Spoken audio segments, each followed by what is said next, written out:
What's up, booktube? Welcome back. My name is Laura if you're new here, and today I'm recommending some books with bisexual and pansexual main characters.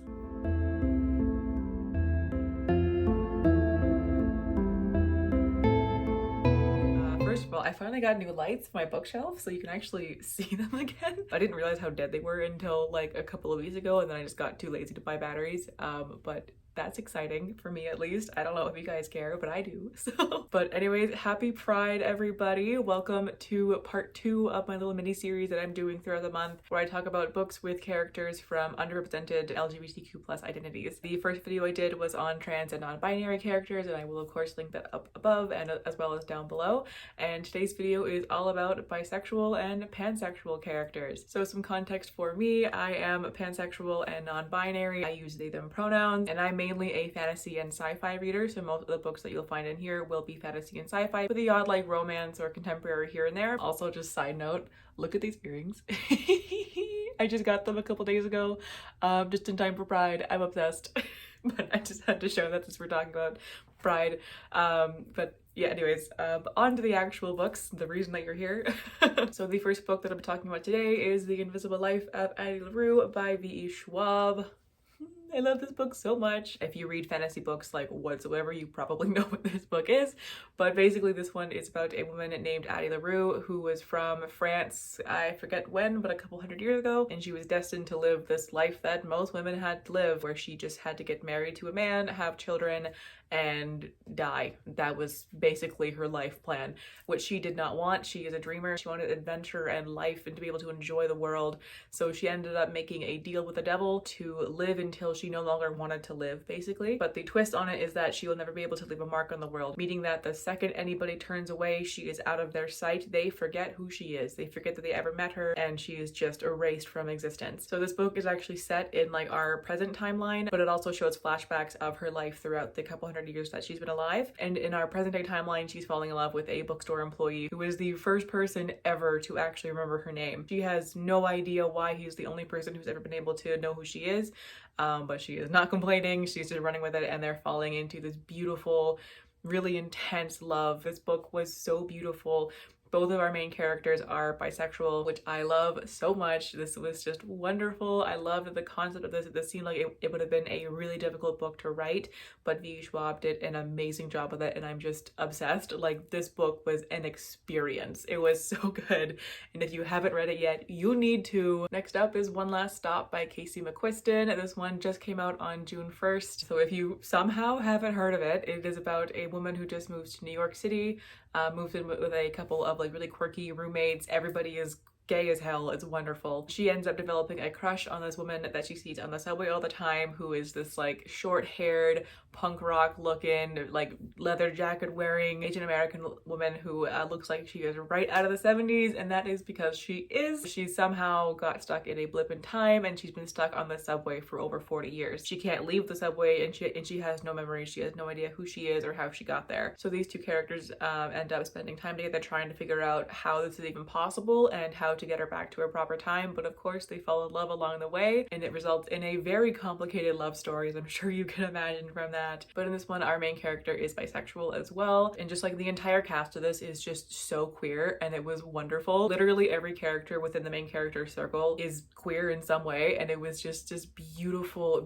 picture of like all the different ways to be queer, and it was just such a wonderful story to read. I am truly obsessed with this book. I adored it. Next up is one of my favorite books from last year, and that one is Serpentthorne by Bashardoust. This is a fantasy novel inspired by Persian fairy tales and myths and folk tales and all that good stuff, which if you know me, you know I adore. I'm obsessed with fairy tales, and I love fantasy books that have a more like fairy tale kind of prose to them, and this was one of them, and it was so well done. So this one is about a princess who has been locked away her whole life because she is poisonous to the touch. If she touches anybody, they will die like pretty much instantly, which, you know, has led to a very lonely life. She has no idea where this power or curse came from. Nobody really has any kind of information, but she finds out that held in their dungeons there is a demon who knows the secret behind her curse and possibly how to break it. So she kind of like escapes her room to to talk to this demon lady, and things kind of go from there. There's a whole lot more to it that was not a very good description, but it's a little bit hard to explain because there's so much happening within this book. Because this is a like pretty like typical fairy tale storyline, I feel like going into too much detail would kind of end up spoiling things. I don't mean this in a negative way whatsoever, but it is kind of predictable, but like again, not in a bad way. It just in that like very nostalgic fairy tale kind of way where you kind of know the beats that are coming, which I love. I find that so comforting. So while this book isn't all that inventive in terms of the actual plot, the world around it is so lush and beautiful. And again, the main character here, the princess, is bisexual, and she explores a relationship with a man and a woman, which I really appreciate seeing. I feel like in a lot of books with bisexual or pansexual main characters, the character really ends up only exploring one side of their sexuality, but this book was just so beautiful. The writing was incredible, the world was just stunning, and the magic system, incredible. Like, it was so cool, and I really loved seeing a different kind of fairy tale that I'm used to. I had never read any like Persian myths or fairy tales before, so it was a totally different experience for me, and it was wonderful. The author also put a glossary in the back that kind of explained where the different influences came from the different elements of the story, and which stories from her culture that she drew inspiration from. So that was also really nice as well. Just overall, this book was incredible, and I cannot recommend it enough. It did not get nearly enough hype. Also, the cover is stunning. Like, holy shit, it's beautiful. I've also got An Absolutely Remarkable Thing by Hank Green. This is a weird one. It's more of a sci-fi. It's about a woman named April who I think she's like 23 or something like that. She's like fresh out of college. She went to art school, and one night when she's walking home, she lives in New York City, she finds this giant sculpture, and she's like, oh, this must be some like cool new art piece. And because she's an artist, she wants to appreciate the art. It's like the middle of the night, but she has her friend come down and they film a quick YouTube video where they're like fake interviewing it. And she wakes up in the morning and that video has gone completely viral all over the world because they find out that one of these sculptures has appeared in every major city in the entire world. Nobody can figure out how they got there, what they are, even what they're made of. Some people are suggesting that it is like a government thing, it's a military. Some people are saying it's aliens. Nobody has any idea what they are, but they end up being called the Carls because that's what the main character April nicknamed the statue in the YouTube video. So she ends up becoming kind of the face of the Carls, and her whole life changes completely overnight, and she just has this huge rise in fame.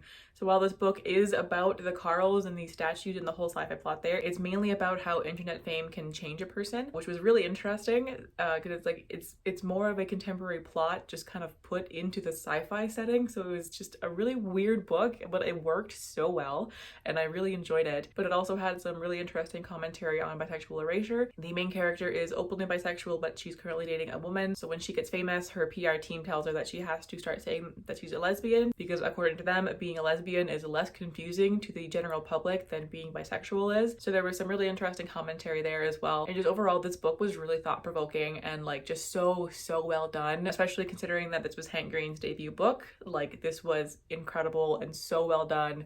And I highly recommend it. Next up is Take a Hint, Dani Brown by Talia Hibbert. This is book 2 in the Brown Sisters trilogy. This is a adult contemporary romance, which I fucking love this series. It's so good. But in this one, our main character, Dani, is this powerhouse of a woman. She is wildly successful in her career. She knows who she is, what she wants. She takes no shit from anybody. She's very comfortable with herself and her body, and she knows that she just really wants sex, honestly. She does not want romance. She wants nothing to do with it. So she asked the universe to give her the perfect friends with benefits, and that brings her our male lead, Zaf. They are kind of work friends, and Zaf is this absolute sweetheart of a human. He loves romance, and he also coaches a rugby team where he helps these teenage boys kind of deal with their emotions and helps them to tear down toxic masculinity. He is just wonderful. I love him so much. But a video of them ends up going viral when there's a like fire drill and Dani gets stuck in an elevator and Zaf like carries her bridal style out the door, and it was really cute. But that video goes viral and everybody thinks that they're dating. They wanted to kind of squash those rumors, but all the publicity was really good for Zaf's rugby team, so they kind of strike up a deal to fake date just to help Zaf along with his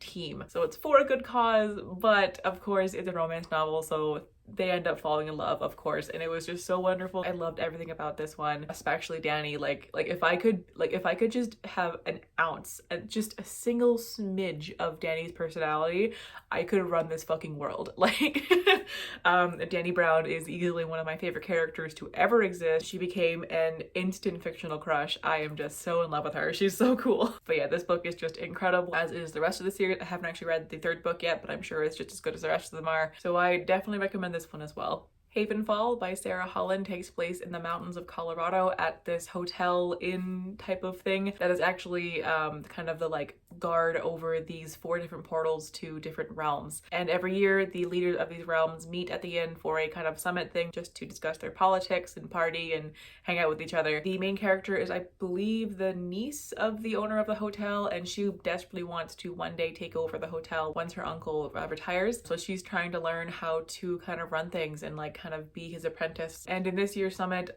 things go horribly wrong. Things are just going very poorly. I won't go into spoilers, obviously, but she ends up having to kind of like take over the inn and try and figure out what's going on before more people are put into danger. If you know me, you know that I fucking love portal fantasy. It is my favorite genre of all time, and the world in this one was just so good. The sequel is already out. I haven't read it yet because I am the worst with sequels, but this is also nothing new, so but yeah, this one's great. I've also got In Deeper Waters by F.T. Lukens. This one is a more recent read for me.